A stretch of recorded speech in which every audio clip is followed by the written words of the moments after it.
tonight I just want to clear up a few things that have been flying about online about me. There's been a few things, everything from I'm a shill cop, MI5, pedo, paid protester that doesn't use money but begs for it online. There's been a lot going on at the moment, from people posting up online £1,000 offering to find family members of mine to get stories out of them about me. Good luck with that. And then, like, after that, these same people are going around saying that I'm a paedophile and I've nonced my daughter off. I'll clear that one up. Not at all. Totally fake. People post this information up, like Brian Davis. He was one that was posting up pictures of my daughter and trying to insinuate that I was pedo. So these people are going to keep doing it.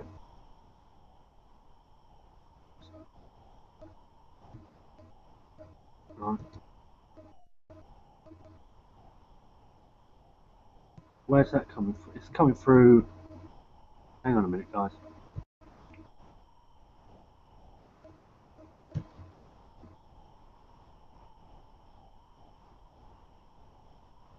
Hopefully that's gone now.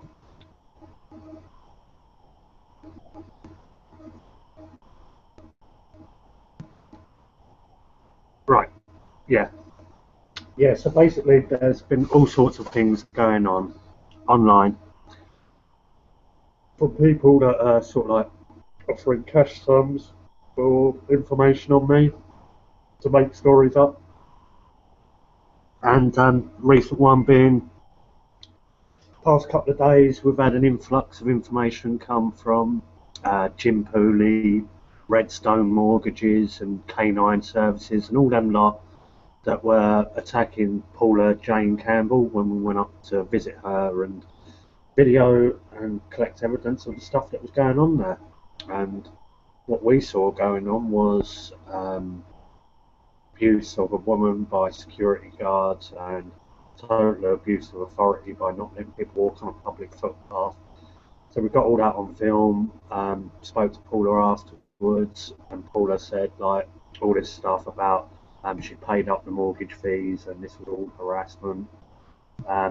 It seems like Paula's made up quite a few stories on like what's true on the legal front of it, and I never actually got to see in great detail any legal paperwork until recently when people post it up online.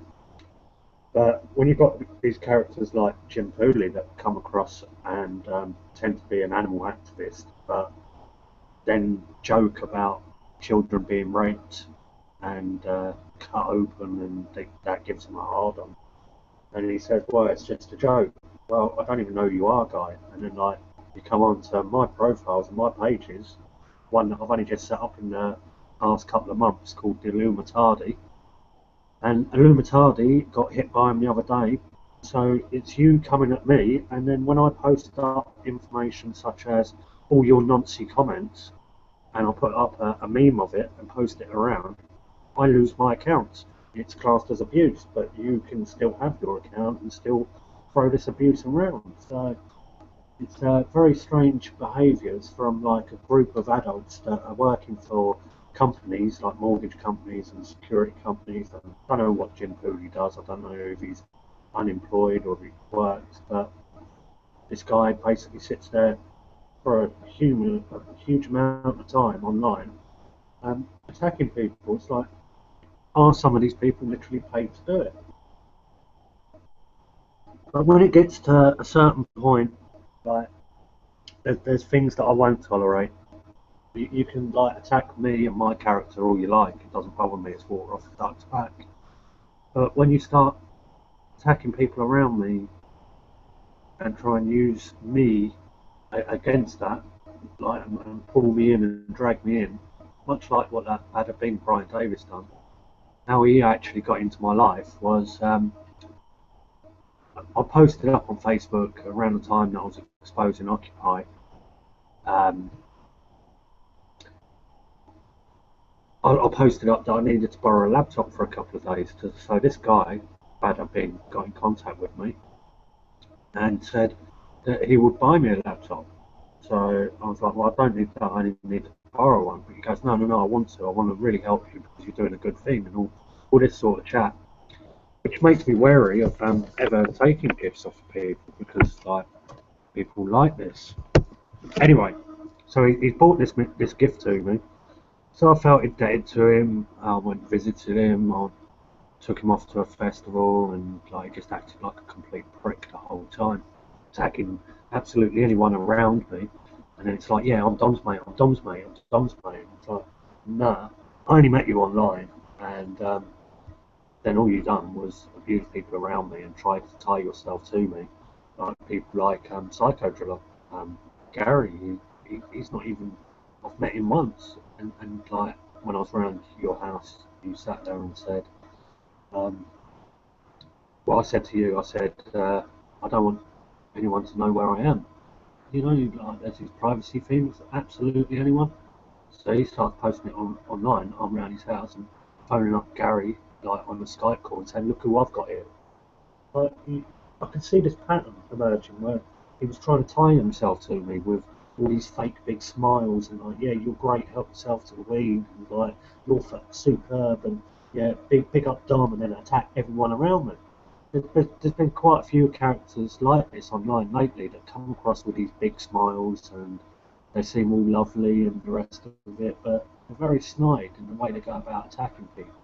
And there's people that get upset and they'll like put information out there, and the old butthurt analogy where people do get upset at information that's passed to them, so then they go on an attack, much like someone like crazy David Rainbow, David um, Eaton Edwards. He was another one that like went over the limit, and there's online banter. That's one thing, you can banter with somebody to a certain limit, but when you get to that extreme point of where it's like, I think it's time for you to be deleted and blocked for your own um, well-being and safety, because you looked at what something like that David done. It's just like, it's not of a sane man. It's just really not.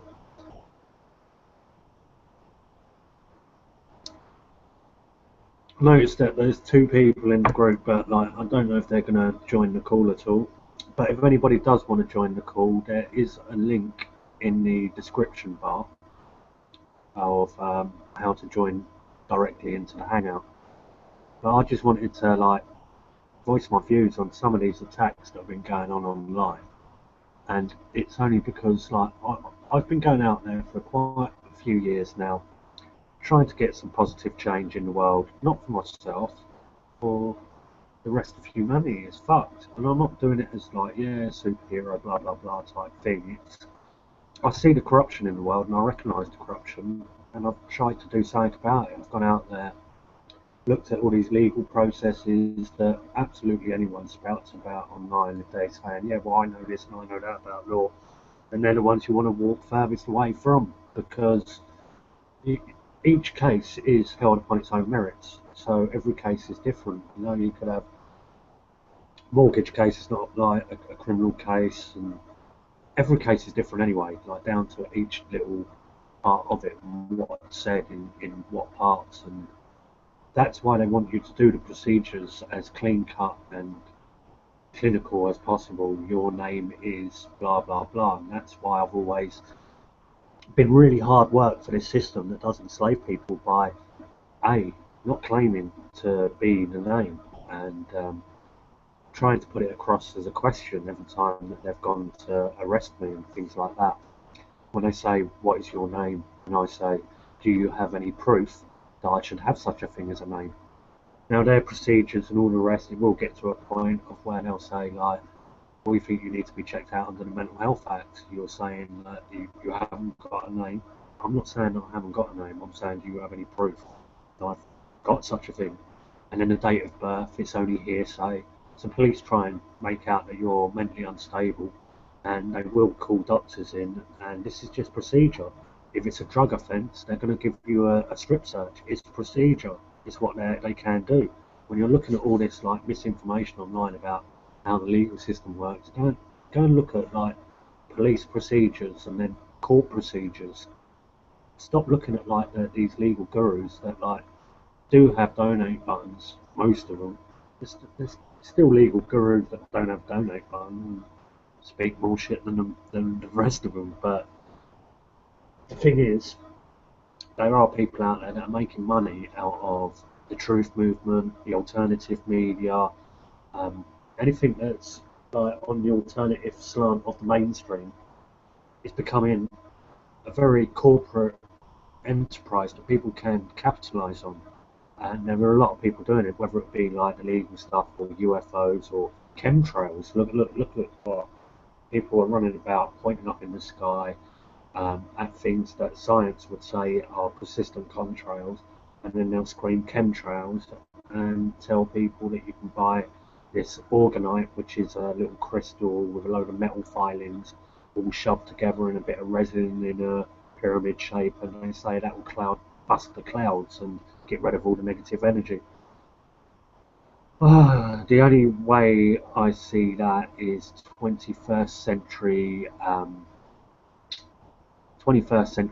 New Age snake oil is what I call that.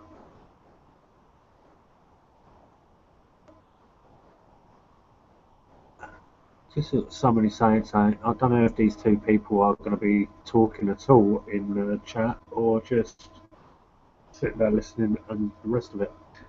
But don't know if anybody had any questions and the rest of it for me. One of them was, how can you be supporting an animal abuse? I don't support animal abuse. The clear thing with Paula, I didn't know Paula. I went up there, I saw a public footpath closed off, I saw family being abused, and I didn't see any of the animal abuse. I was there after she broke in. So this alleged animal abuse, and you're showing me pictures months ago saying, look, this has happened, this has happened. I asked Paula, I asked Dawn, I asked Lilith, and they all said, no, these weren't the animals. So either they were lying and you were telling the truth, or you're telling the truth, they're lying. You know, it seemed like things were made up, and then you're posting pictures today of a dog in a cage saying, oh, look, that's animal abuse. It's not, it's a dog in a cage and having his photo taken. I couldn't see anything there that was like, you know, you're making a mountain out of a molehill, and it makes me wonder, are you employed to do it because of the lengths that you've been going to? It's not normal if you're working for these companies and the rest of it. It's not normal for people to be attacking all around the actual situation. You know, I've not actually been anywhere near it or knew anything about it until like you pulled it up with me in the last couple of weeks, and well, it's about last week. And it just confuses me how you're so full on at abusing absolutely anyone that don't agree with you. And that's not the way I do things, really. I'm going to have a look, see if anything has of any sense been put up. See, Sharon Gifford's now saying that Paula Jane Campbell has been scamming and manipulating people, and then nuns should have been praying. Nuns apparently gave Paula tens of thousands of pounds. So did another group. I think we've got anything to add? That was my handler handling me. Right, yeah, so I'll carry on looking down on Facebook, but obviously if anyone does want to call in, that's cool. And this is the thing, it's like, I'm just going to move that Bobby Finkelstein now, because he posts, I don't know if it's a he or whatever, but posts up pictures of flange. I don't know, I don't get it. What is all this new stuff online at the moment with European file? Is that the best name calling people have got for people online at the moment? I just don't get that part. You know, it's like at Occupy. When I was exposing things down at Occupy, and if this is repetitive to people that have heard it many times before, so be it. But the people that haven't, I'm exposing a worldwide protest as being government run, and we were naming people, who they worked for, etc., etc., etc. For example, we had Saskia Kent, right? This is supposed to be a leaderless movement, right? But what it was, Occupy was the same pattern in same cities all over the world. And they had this rule book, which they called a tool book or something. And within that, it showed you a structure of how your Occupy should be. You should have a General Assembly and a General Assembly group. You should have a finance group, finance meetings, and it's all done separate from the General Assembly. You had all these separate little groups. And each one of them groups had a self-appointed leader. Saskia Kent was the leader of like the General Assemblies, and she was a Common Purpose graduate. So this is provable. You can look up Saskia Kent and see that she's a Common Purpose graduate. You can see that she was working in Occupy. So you can see like that Common Purpose it costs you £10,000 for a course to train you to be one of tomorrow's leaders, like Tony Blair. So you've got these highly trained people like leading the revolution, and there's a lot of it going on. But then we found another guy, Stephen R. Moore, who owns the firm. I don't know if he does anymore. He sold it quickly after his exposure. I don't know what happened to him. He disappeared. But this is the thing: you expose them and the rest of it, and they'll just disappear, and like they'll come back like later on. So they're still working in the offices. So. But Stephen R. Moore, he was working down there. He was pretending to be anonymous, and he was working for basically instructing high court bailiffs. He was a sheriff. If you put Stephen R. Moore into Google search and go to images, you'll see that this guy with a badge, and that's him. And if you want to add any other words, put Cash Flow Advice Bureau. That was the name of his company at the time. So when you're exposing people like that, and then you find that all the donation money is actually going to an organisation called Climate Camp, and nobody wanted to speak about it, who was the account holder and things like that. They just like wanted it shut up, you know? So I was like, no, I don't think so. I think people have got a right to know that this is going to some far left green conspiratoid fucking movement that is just probably backed by the Rothschilds, you know. But what happened was anyway was I've gone out to the General Assembly. I start shouting my mouth off that like all the donation money is going to Climate Camp. It's a green scam. It's run by the government. Blah blah blah. Anyway, that night, this was on the 9th of November. That night, might be the 8th, some guy come onto the camp and he starts screaming, because I actually got into all of this to try and like help people. But this guy's like got into the camp and he's like shouting at everyone, oh, you're a bunch of protesters, waste of time, not worth it, rah rah rah. And he's walked off. Loads of people from the anonymous side walked off after him, saying, oh no, anything like that, as they did. And I'd already had this epiphany at this point.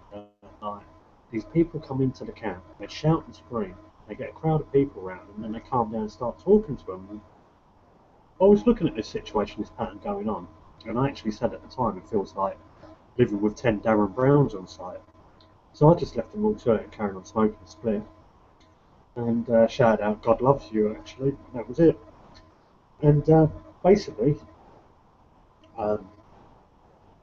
he's walked off, and this Mark Edwards chap, who's an ex-copper, big chap as well, has run across, smashed him up the side of the head. So at that point, I've run over, and he's thrown him about like a rag doll, and I've like got in there and held him apart. Whoa, what do you think you're doing? And he goes, oh, he's just kicked some woman and all the rest of it. It's like, well, I didn't see none of that. And it's like, you sure about this? And I said to him, look, you're starting to make everyone look mental around it. At that point, he grabbed me round the scarf, twisted it 90 degrees, tightened up at the side, and like I blacked out in 5 seconds. And he's sort of like shaking me, going, he's hitting me when I blacked out. And then he's dropped me, and I'm shaking on the floor, and my head's hit off the floor. And then I got arrested after that. So like, if I go back before that, before I was even exposing these people that are controlling protests and things like that, I actually sort of like was going to truth meetings like many years ago and thought it quite funny, really, most of them. But like, you can see a community of people who want to do some good in the world and actually really are trying. But when you look at the information that's in the so-called truth movement, if 90% of the information in the truth movement is false, then they're really trying with false info, so it's not going to help them at all. So like, I started having these epiphanies way back when I was like living at Kew Bridge Eco Village, and joined that with really open head and open heart and wanting to join and do everything. By the end of it, you start realising how government run these projects really are. They're not rebellious people trying to break away from the system. There's a lot of people controlling the situations there. So from that, I tried to start my own eco village to be outside the system and call it Free Man Eco Village. Um, the location was chose in East London by a friend, and it was like trying to do one in Beirut. You had all these hoodrat kids that were actually quite cool, you know. Like, I know how these kids are. I'm brought up much the same way, and they ain't got much to do. They find out there's loads of like hippie kids living in their back garden. They came and had a laugh their style, which weren't too funny to a community of people that want to try and make a difference in the world. So it's like hard learning, trying to get them to see where we were coming from and things like that. So I actually started to see at that point how controlled it really was, but still carrying on to try and do things. And I went to a couple of villages, started my own. Then a friend came up with an idea of doing a nomadic tribe and being free from the system. I thought, yeah, that could be really good. Um, so he said, yeah, we'll start it up. We did start it up. I was out in the woods by myself for a good few weeks before he joined, and several others joined. And then it was solstice at Stonehenge, where we were living in the woods there. And we sort of like two groups split up. One sort of like went on the festival route down to Bristol, and I carried on like squatting and living in a cave, and still living a little bit on land. But from there, it was more of now sofa surfing around people's houses that like know me through what I've done, and I sort of pay my way by either doing the washing up, hoovering, menial jobs, and just chilling out with people and sharing knowledge along the way. I've been doing teaching people what I know and learning from them. And where I am right now is one of the people that I have learned quite a bit from, and it is all about sharing that information. I still see that. So if I want to go to the situation where people said, oh look, Dom's exposed because he says here that he doesn't use money, and he's saying here that he is going to use money. I've done a DMT workshop video where I was offering people a chance to do a workshop for £100 a head, and I'm going to look into that more. And if it is a viable workshop of like totally legal, then I will go ahead and do them. And you know, because I just want to get some stability in my life, however means possible, so I can have my daughter in my life, because she's not going to like want to be in my life whilst I've got no stability. You know, if I'm wandering about here, there, and everywhere, how can she ever possibly have a relationship with her dad? That is one thing that I have really fucked up on. And when people come out with these things and call me like a nonce against my daughter and things like that, it's like, yeah, them things are going to hurt, and like my mates say, well, they know that's that button to push. Well, that is that button to push, and then I've got a block button to push. And believe me, all I will do is expose these people. Like the one that calls itself Damon Links. I don't actually care if it's a man, woman, or bot. I've been joking about it for a couple of years, calling it Andrew H. Cooper, who's the guy that created Damon Links, the website. Now, apparently, some woman called Alison owns it, and Kimberly Love came over and started saying Andrew H. Cooper created Damon Links. He creates AI, artificial intelligence, and online robots and things like that. So I was saying to this Kimberly, who's part of We Are Change, which is more suspect than like low beer in backpacks, if you ask me. But she's come across with this information about robots, and I've said to her, like, well, show me some proof on that. It's interesting, cool story, and all the rest of it. And I phoned up with mate, and I'm like, well, listen to this one. And we had a good crack about it. And the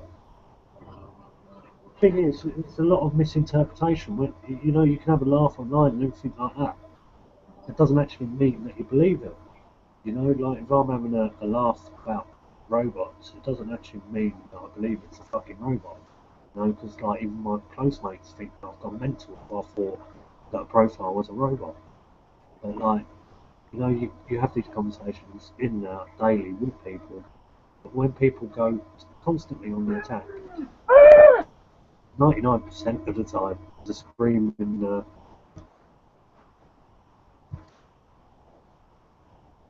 Was that somebody just coming in and having a scream? I think it probably was.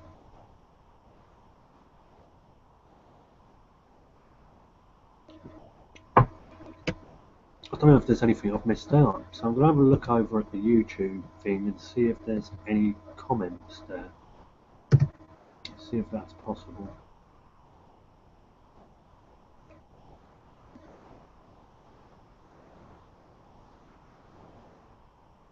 I don't know if I've missed anything out, but that's signing in, so I don't know what's going on there.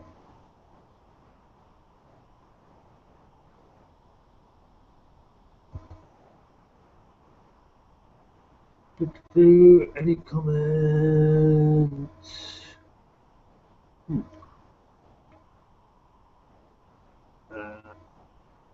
Bit of spam there.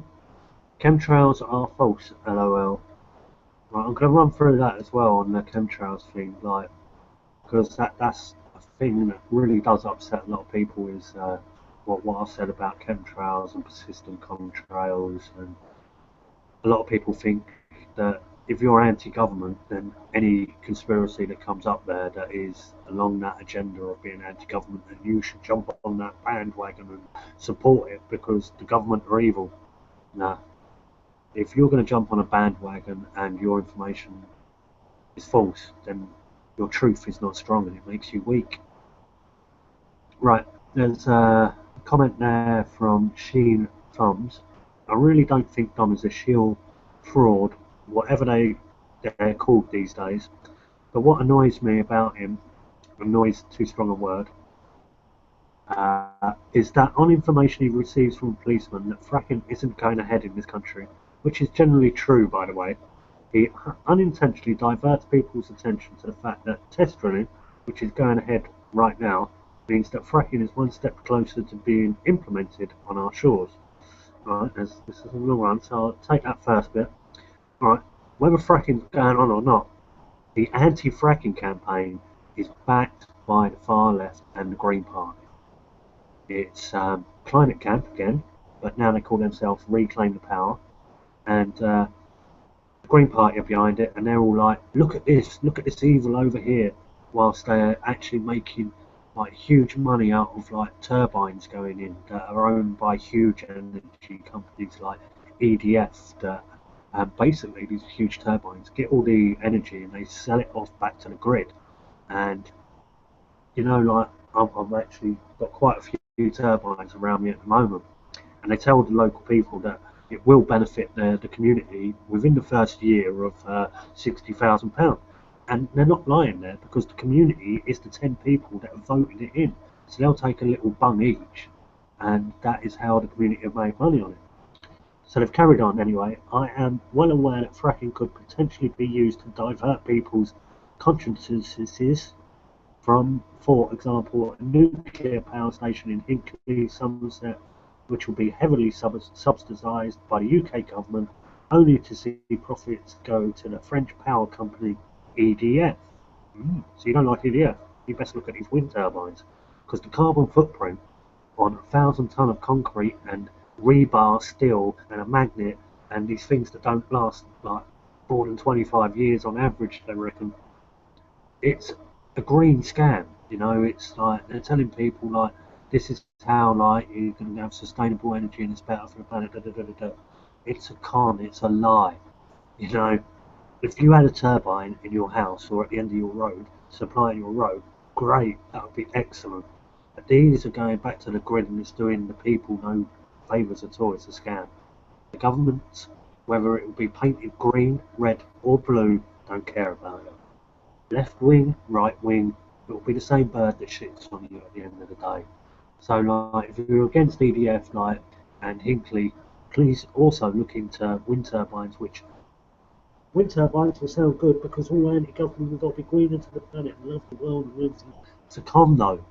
Yeah, the carbon footprint is a scam.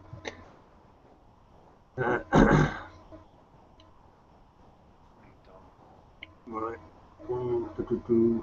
We're all human, we're inevitably going to make a mistake once in a while, and really don't think Tom is a bad guy at all. He's certainly opened my eyes to much injustice in this country and the world as a whole. But we must all try our best to ensure that we don't spoil what others have worked very hard in attempts to make this world a better place. That's what I've been saying. Is like, yeah, if your information is false though, like, and like these are just big energy companies fighting it out and using you lot as pawns to go to the protests and carry out their duties whilst they've got all this chanting and drumming going on and workshops and you're droned into it.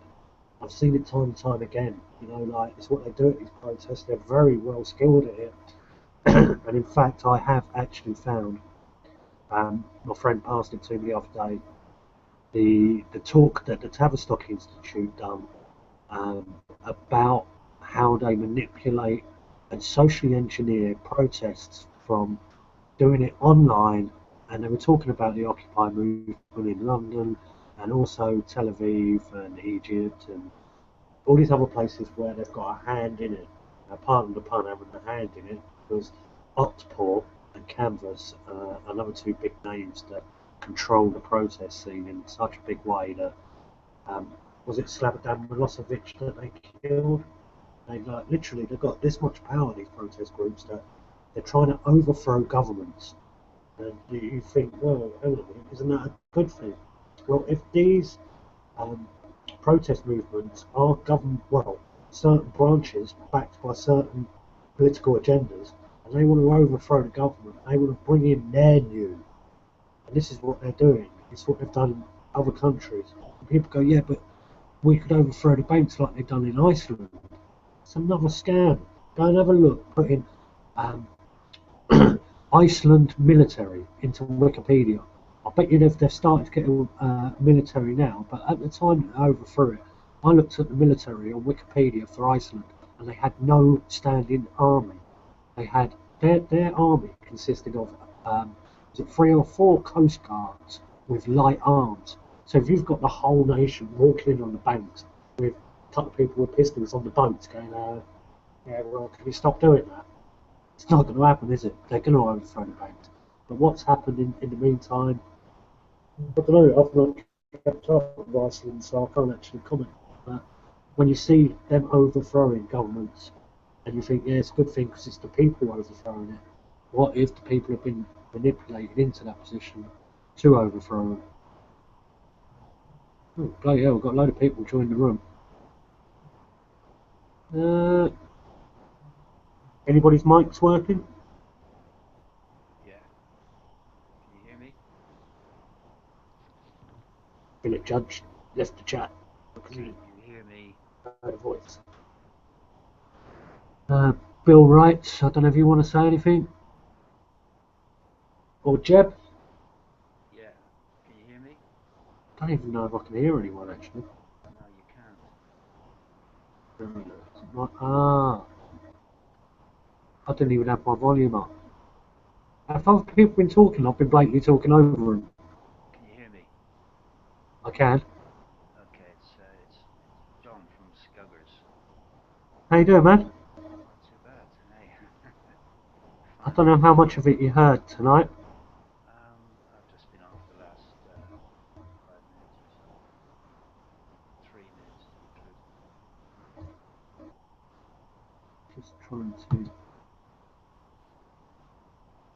change something at the moment. Yeah, I think I've already run through basically everything that I wanted to go through tonight. I see you've been getting a lot of jib. It's going to happen though, isn't it? Yeah. You know, like if I'm, which you know, gone out there like pretty much full on for a few years, then like, oh dear me.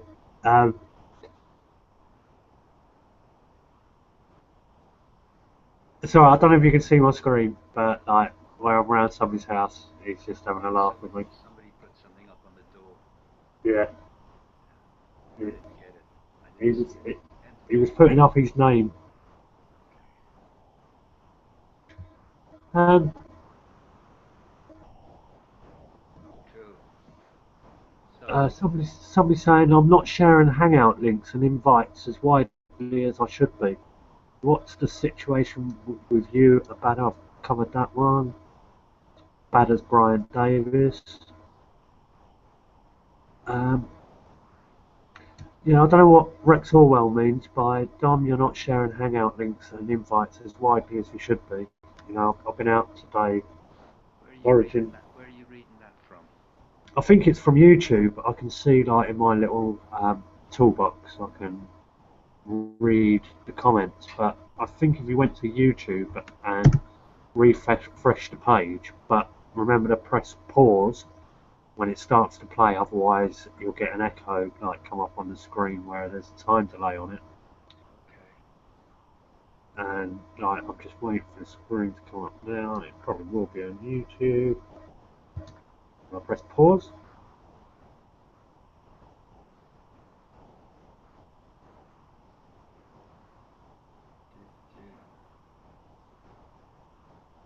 No, it's not in there actually. So I don't know where that was. But it probably is. Probably going to come in there somewhere. Oh, here we go. Where are you hanging out at the moment, Tom? At the moment, I've got out of London, which is the main thing because London was just. I don't like London. Don't get it anymore. Nah, I was up there for a couple of weeks with my brother. Yeah. I had to get out of Skoggers. It was going to kill me.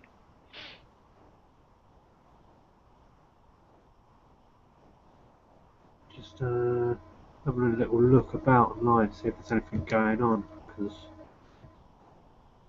been on for an hour.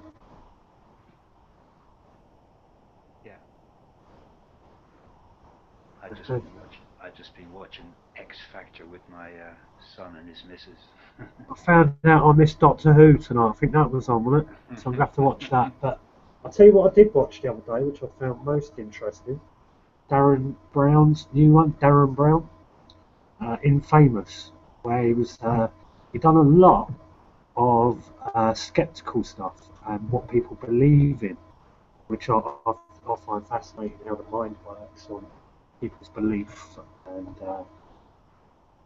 when you believe something, it's not actually knowing, but it's got such a strong feeling to you, a belief that like when somebody actually comes to you with a fact that this diminishes your belief, it's hard for you to like get rid of that pattern.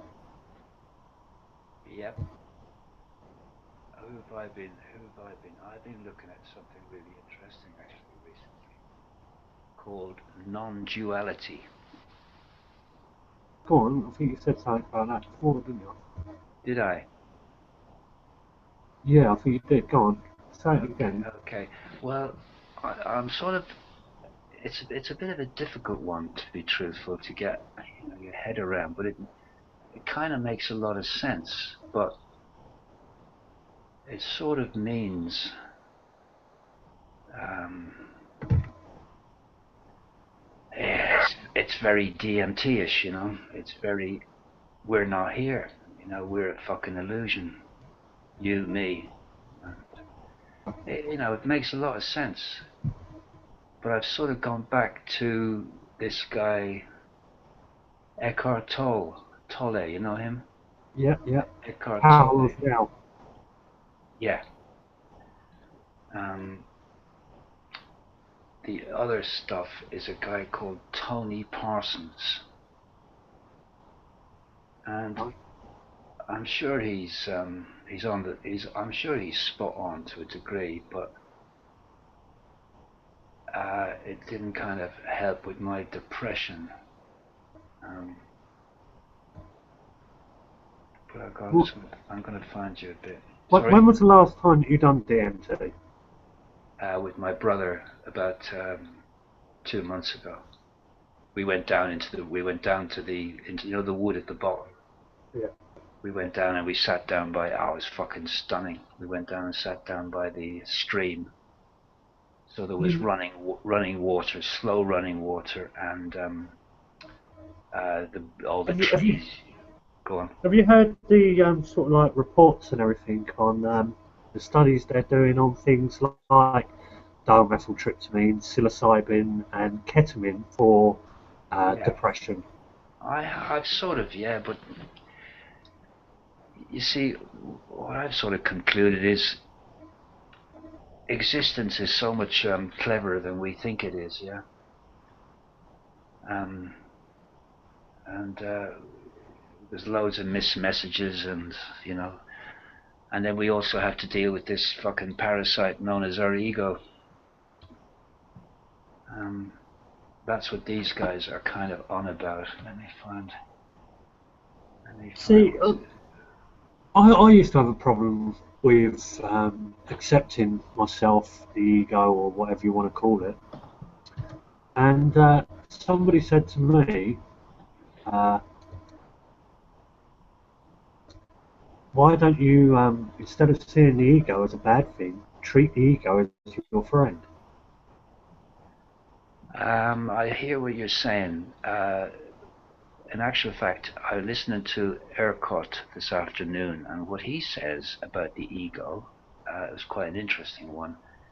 Is that he says that the ego is an element that we need on our way to the next quantum step in our evolution. He reckons that it was only when we started to think that the ego came along, and that it had a purpose in our survival, but it has now become a burden. And that kind of makes sense, if you hear what I'm saying. Uh, well, how, I if you're know, saying I at the know. point that we started to think, at what point didn't we think?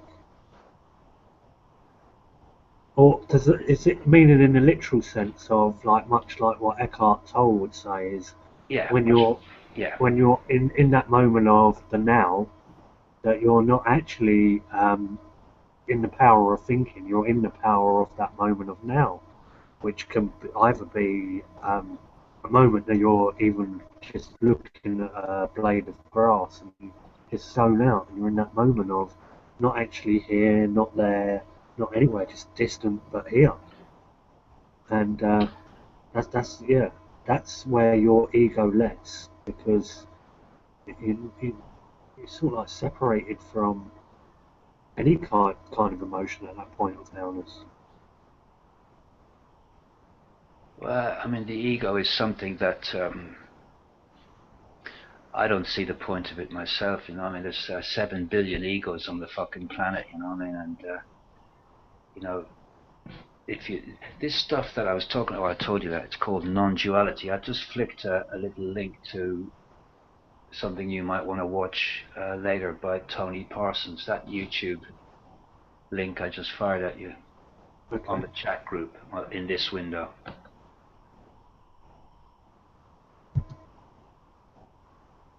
Yeah. right, I'll check that out later. Um,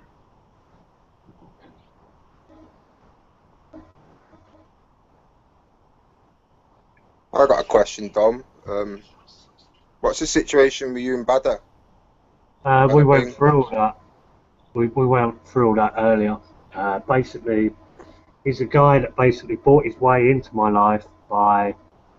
I posted up on Facebook at the time that I was exposing Occupy that I needed to borrow a laptop for a couple of days, and he came across to me and said that he would buy me one, and gave somebody £100 in their bank account so I could go and buy one second hand.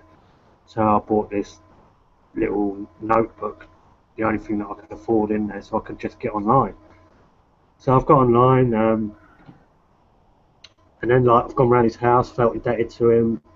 He basically said that the operating system that was on the laptop, the notepad, was crap, and I should put the one on it that he recommends.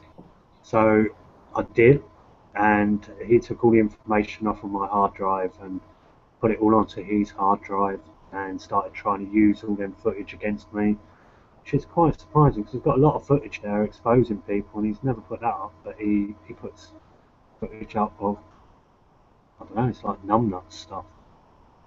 So I started recognising how he was all nicey smiles to me and attacking everyone around me, and I just realised that I had to get away from him because he's no good to me or anyone in his life. He's quite destructive, to say the least.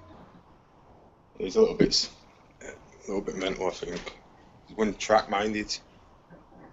Well, what do you mean one track minded as in on the legal stuff? Well, just on himself, really, and it's all about him, me. Well, I've noticed that, like, basically when he puts stuff out there, it's out of context. Like when he puts stuff up, I've seen him do it, I've seen him editing it, and it's like that's out of context, that's wrong. And that's when I started filming him. After I see his medical reports about him being delusional, and that may lead to psychotic episodes. So after I saw that, I started calling him Brian Delusional Davis and filming him because I could see like what he was up to. He was just like, I don't know if it's because he's mentally unstable or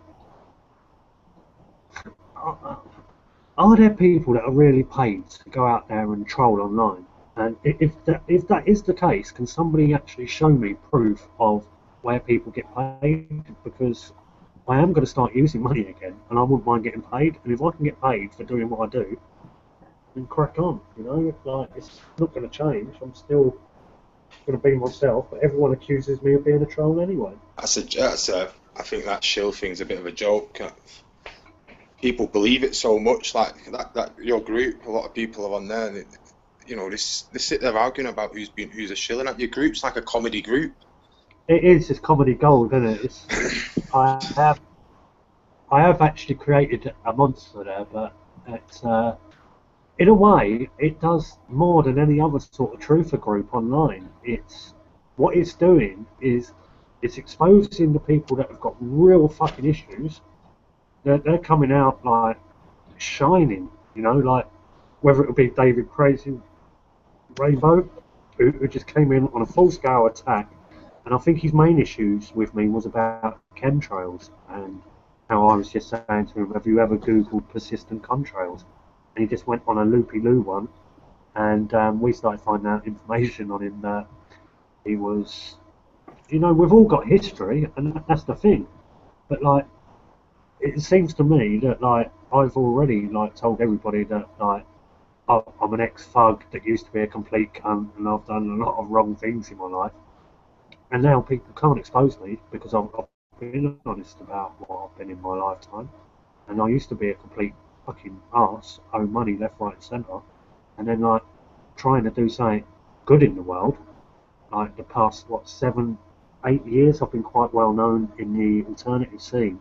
We're trying to make some kind of positive change, and what I've sacrificed in that 7-8 years is I haven't got my daughter in my life, I haven't got a home, I was working on construction sites, so I had quite a bit of stability in my life, and I've tried to do stuff to make some serious positive change, and it's done me absolutely no favours at all.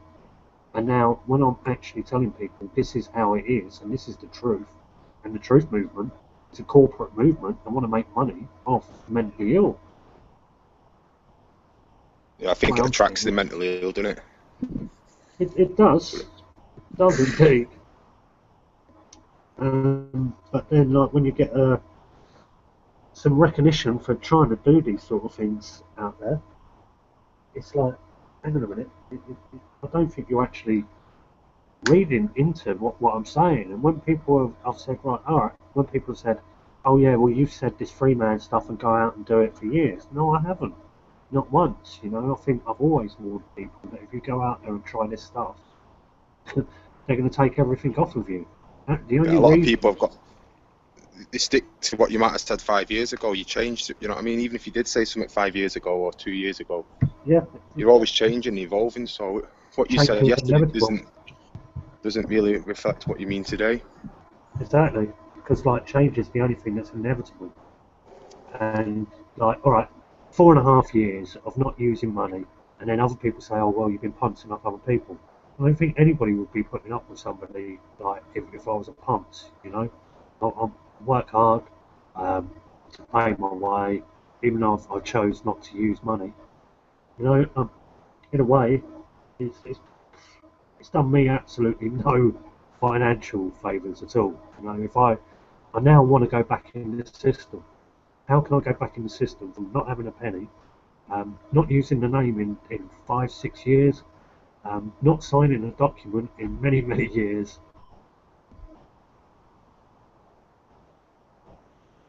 Sign on. Do you know what? I was thinking, right, I've gone through all these sort of things in my head. Yeah, I could sign on. I could go to a doctor. I've noticed the past few years that my hand, and my mother had it, it was arthritis, and it's just getting worse and worse. But on the other hand, I've just found a mushroom that allegedly Chinese medicine says that it helps arthritis.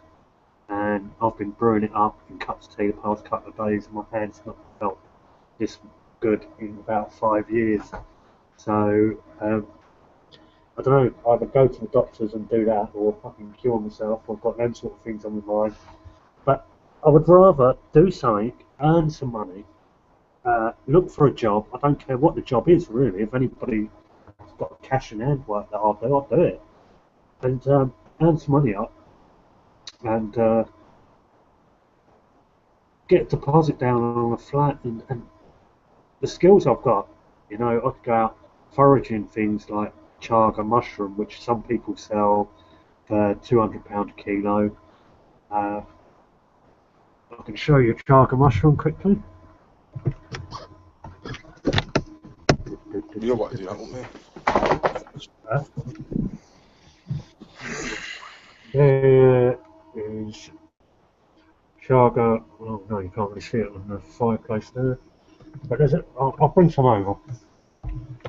It's supposed to be an anti-cancer mushroom. I'm going to get a couple of bits.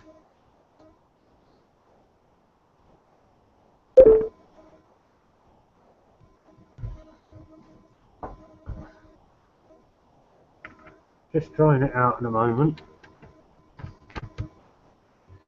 But that is a lump of chaga.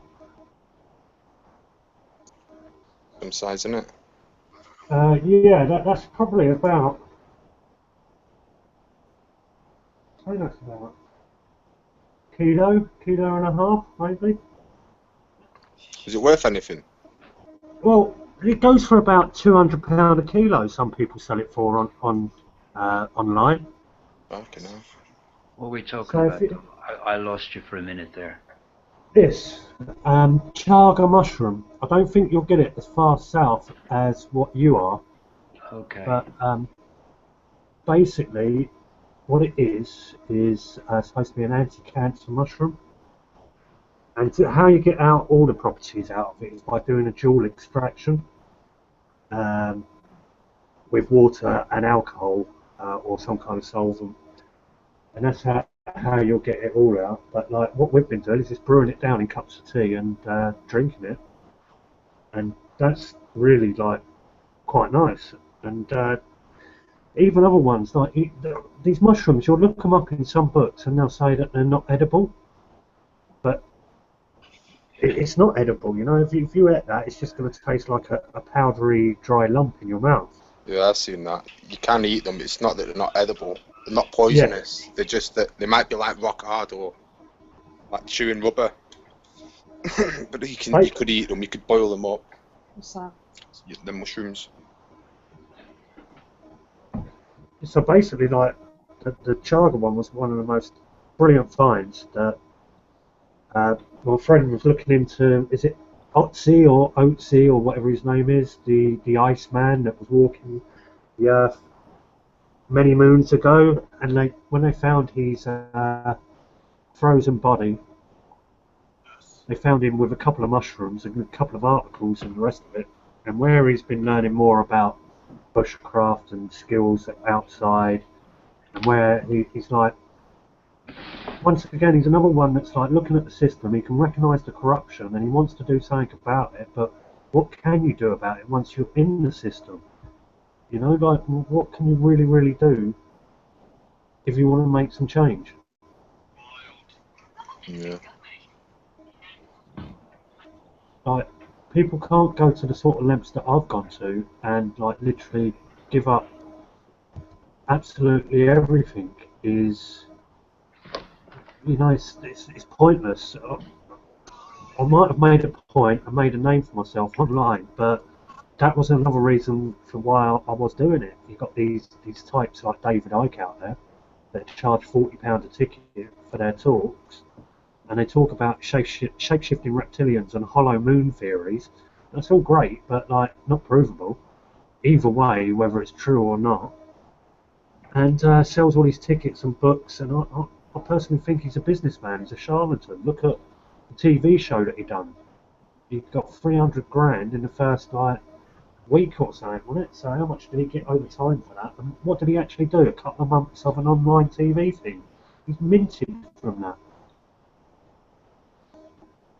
Somebody said, Dom, I fear you've missed my point. If you read my comment again, you will realise that it's what you say yourself by not being in possession of the full facts that make people think you're a shill.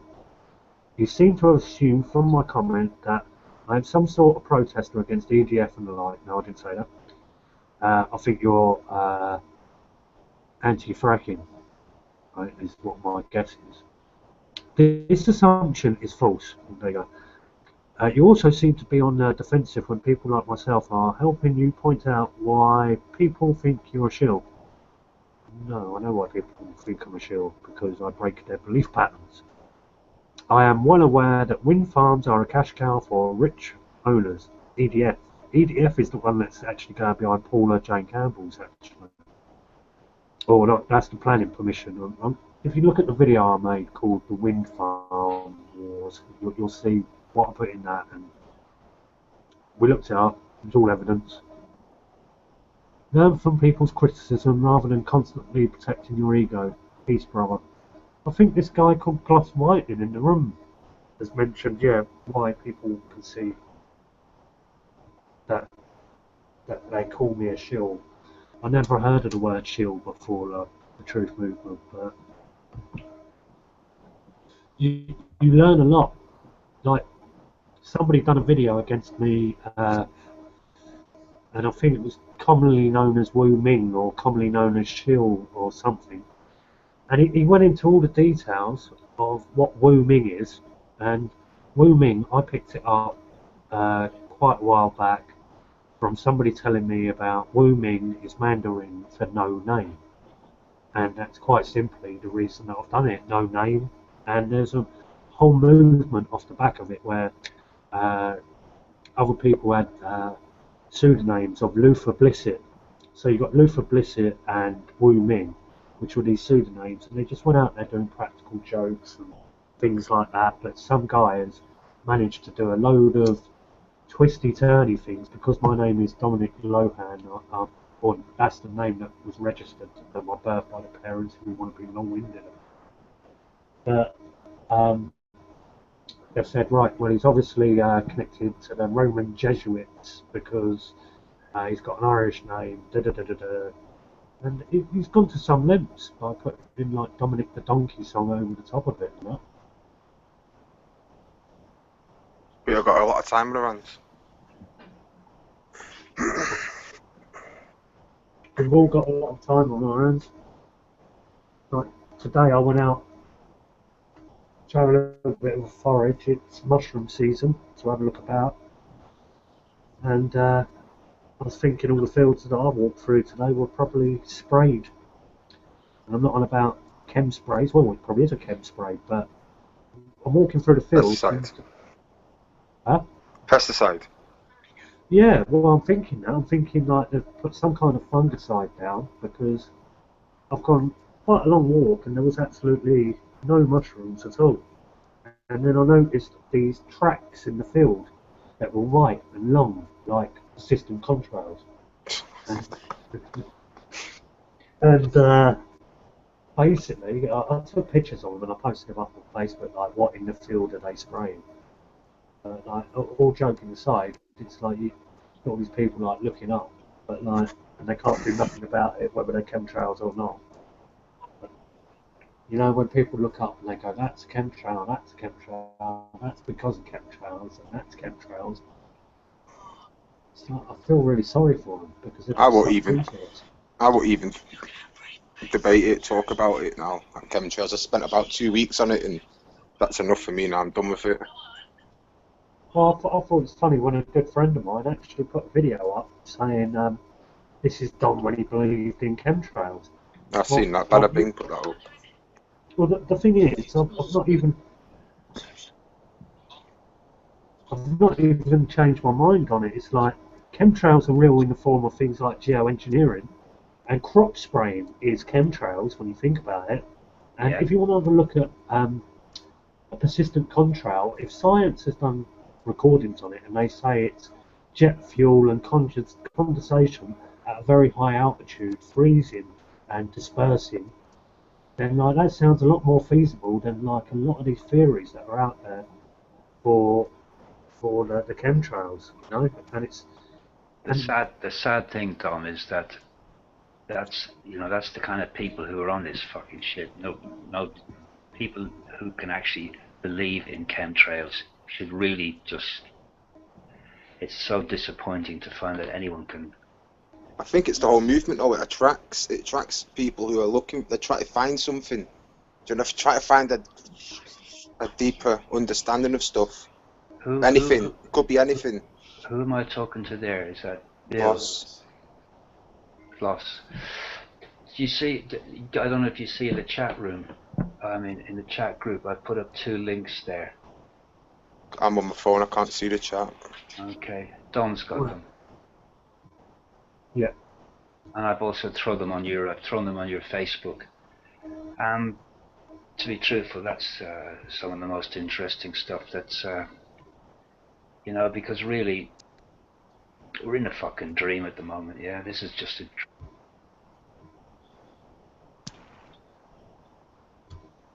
You still there? I'm frozen. He might have bad signal where he's at. He's out in the middle of nowhere. Beautiful location. Absolutely wonderful. That's the thing. I think people have got to make of it what they've got in their lives, really. And when they're looking into like all these conspiracies and that, especially chemtrails, it's not helping people. It's like you're actually running around telling people about an illusionary problem and then saying the solution is tell more people about this illusionary problem. And then if you come to one of our talks, we'll sell you some 21st century new age snake oil, you know? And then, Vinegar. yeah, and exactly like the video of someone running around spraying vinegar at the sky, saying that will Yeah, I've seen that. it's crazy the sort of limits people go to, but I'm still much the same. I will say that the government that are in power are being controlled by the banks.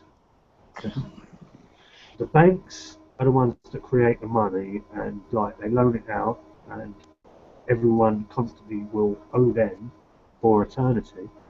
I'm even wondering if there will ever be any kind of huge financial collapse because it's so orchestrated. They can manipulate it up, down, in and out, and exactly the way they want it when they want it. I don't think there could ever be a total collapse because it's all integrated. It's a global thing now. So wherever one country collapses, another country can come over and help it out. Yeah. So I don't think that'll ever happen, to be honest. But when I've been looking at like these protests, right? Now, why would protests be infiltrated and controlled at such a high level? And my mate was pointing stuff out to me about the City of London. And we all know that the City of London is actually a foreign country inside of London. But what a lot of people in the conspiracy network tend to miss out is you've got the City of London, and then you've got the City of Westminster. And that's in London as well, but it's also another separate city. It's not London. And the City of Westminster is all Parliament, Downing Street, and the rest of it. And the City of London is the banking district. And these two are against each other. You know, like the Queen has to have permission to go into the City of London. And they've both got their own mayors. And they are attacking each other. And they're using people, like whether it be the Occupy protest, to attack the City of London. So you've got all these outside entities like the Tavistock Institute, BBC, the High Court, Common Purpose, all outside of the City of London, controlling this protest and attacking it because they want control. They want ultimate control, and that is like monarchy in place and da da da da da. And monarchy is just a figurehead being told what to do by the banks, really. And that's the way it is. And you look at the free man on the land sort of like movement, the more and more you look into that, the more you sort of like realise that it's got to be a government psyop, because it's telling people to write to the highest authorities and tell them that you're going to be rebellious and you're not going to take anything from the system, and you're starting to realise that it's corrupt. So you're labelling yourself as whatever, and then the likes like the Tavistock Institute collect all your data and manipulate off the back of that. And I've seen something about the iPhone 6. You know, you can put your fingerprint on it. Okay, yeah. Yeah, and it takes your fingerprint. Well, on the terms and conditions, Apple have total control over your data. So, yeah. When you put your thumb on there, say you've never had your fingerprints took before, you've never had them taken, you put your finger on your phone, goes to Apple, they've got your data, they've got your fingerprint that you've never had before. You know, you've never had it taken, you've never been arrested, so you are, you've kind of highlighted that who you are to them, you know, with your fingerprints. And data's becoming valuable. You know, these companies actually sell data to certain companies, so then like they know what you want, and advertisement data, yeah. It's just. I watched a thing though about data. Like, there's data that's stored that they've not got the computer power now to access. But every time you've been on a computer, everything you've looked at, in the future they'll have algorithms that will be able to trace every single bit of your data, even if you've been on different devices, just by the way you've typed and stuff like that. In the future, everything you've ever looked at, put out online, will be accessible for somebody to use against you. Do you know what I mean? So say when you were 20, you were, you know, you had an affair or whatever, you know, and you become a part of Parliament or something like that in your 50s, and 20 years ago you had an affair or you done something wrong, they'll be able to trace that through your data. So everything you're doing online now, in 20 years' time, it will be accessible by somebody to use against you.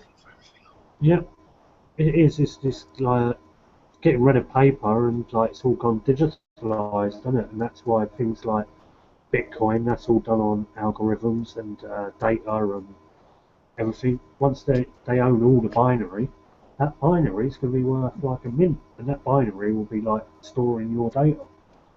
Do you think Bitcoin's a controlled currency? Well, nobody knows what's his name? Maxiamo. Yeah. Maxiamo. Yeah, nobody knows who he is, and this cryptocurrency came out of nowhere, and loads were given away, and it could be controlled. by the elites and all the rest of it, but they certainly have got a big stock of them because American when they government are the took someone, biggest.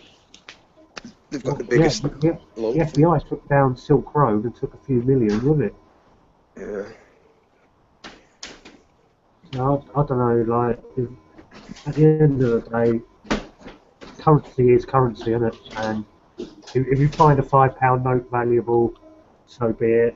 If you find a £5 digitalised currency, Bitcoin or even PayPal, things like that, people use it, and that's part of the problem. Really, is we have this middleman called money.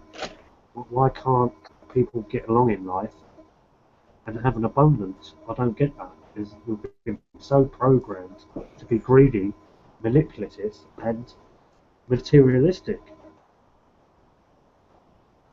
Yeah.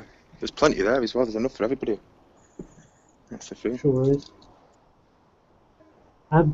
Somebody that's in the room that's got no mic said, anyone who questions Chunky Mark on his videos gets called a shill, sock, etc. Don't know what a sock is.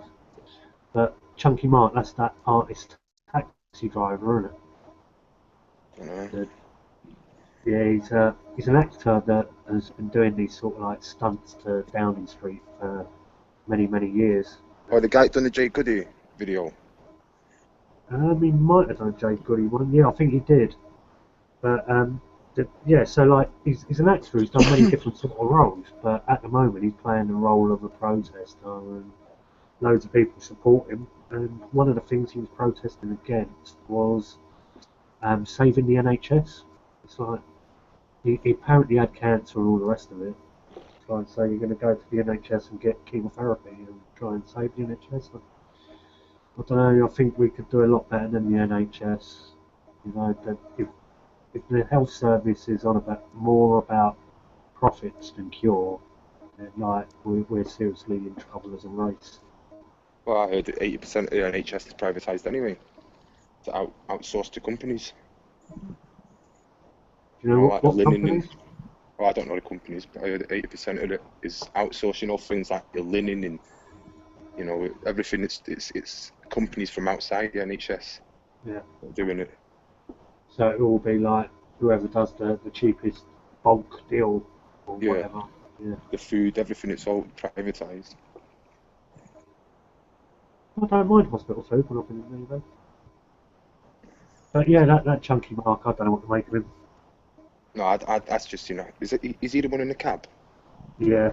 Yeah, and I seen that Jay Goody video, and I just thought it's just not nice. There's too many people that like come into this alternative sort of scene that are either actors, ex-actors, ex-bankers, ex-military, ex-police, ex-forces, all these really suspect sort of elements, but they're not like your general protester or somebody who wants to see positive change. They're jumping into positions of trying to lead people astray.